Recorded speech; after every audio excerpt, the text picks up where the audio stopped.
এই যে pheromone tap, ভিতরে দেখছেন একটি তাবিজের মতো, আপনারা একটু লক্ষ্য করলে দেখতে পাবেন অনেকগুলো মাছি পোকা এখানে অলরেডি ধরা পড়েছে। পরিকল্পিত উপায়ে যদি কৃষিকাজ করা যায় সেক্ষেত্রে সফলতা আসবে নিশ্চিত।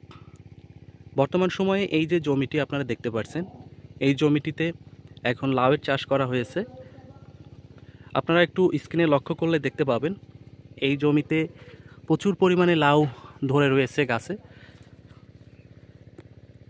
যদিও বর্তমান প্রচণ্ড তাপমাত্রা এবং প্রচণ্ড খরা, যার কারণে কৃষককে নিয়মিত এই জমিতে পানির যে সেচ ব্যবস্থা, সেই সেচ ব্যবস্থাটা গ্রহণ করা জরুরি হয়ে পড়েছে।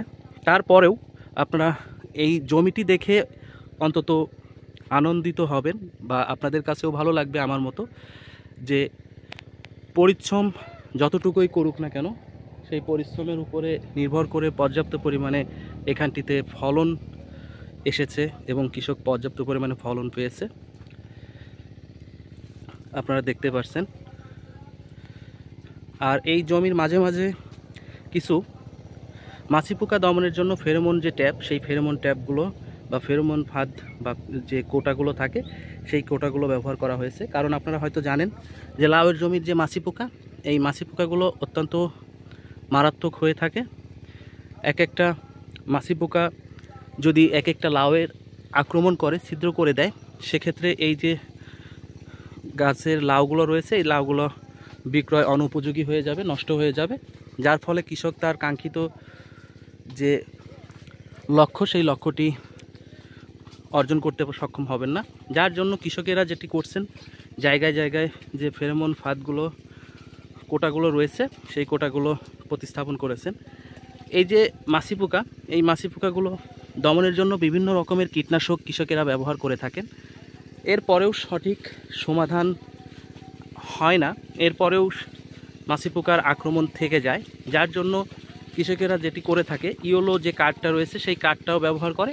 তবে সবথেকে উত্তম এবং কার্যকরী পদক্ষেপ এই যে ফেরোমন ট্যাপ, ভিতরে দেখছেন একটি তাবিজের মতো, এই তাবিজের মতো আর যে কোটা, এই কোটাটা ব্যবহার করে এখানে আপনারা একটু লক্ষ্য করলে দেখতে পাবেন অনেকগুলো মাছি পোকা এখানে অলরেডি ধরা পড়েছে। এই মাছি পোকাগুলো এখানে এই ফেরোমন ট্যাপগুলো ব্যবহারের মাধ্যমে দমন করা সম্ভব হয়। এছাড়াও লাউয়ের বিভিন্ন রকমের সমস্যা হয়। আর একটি সমস্যা হয় যেটা হচ্ছে এই যে লতা দেখতে পাচ্ছেন, এই লতাগুলো ফেটে যায় এবং এখান দিয়ে কষ বের হয়। পাশাপাশি গাছের গোড়ার দিকে যে লতাটা থাকে সেই লতাগুলোও ফেটে যায়। লতাগুলো ফেটে যাওয়ার ফলে সেই গোড়ার যে লতাগুলো, সেই লতার ফাটা অংশ দিয়ে কষ বা আঠালো একটি পদার্থ বের হয়, যার ফলে পরবর্তী সময় এই গাছগুলো নষ্ট হয়ে যায়।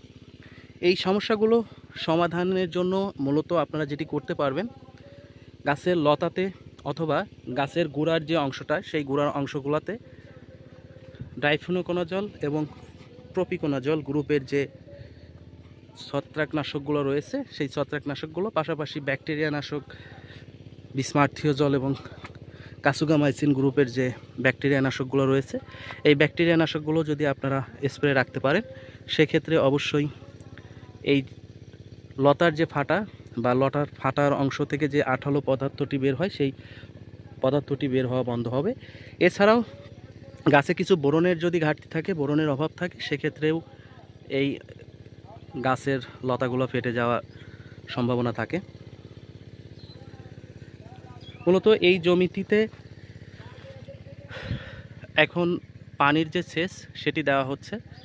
তো এখানে যে পানির সেচটি 10 দিন পর পর পানির সেচটি এখানে দিয়ে থাকে। বর্তমান প্রচণ্ড খরা আর মাটিতে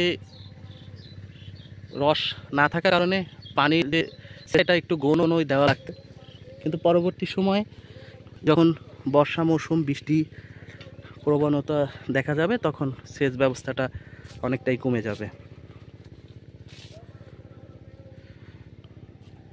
এই যে লাউয়ের জমিটি, এই লাউয়ের জমিটি বর্তমান যে গাছে প্রচুর পরিমাণে লাউ ধরে আছে, এটি দেখে আপনাদের কেমন লাগছে এটি কমেন্টের মাধ্যমে জানাবেন।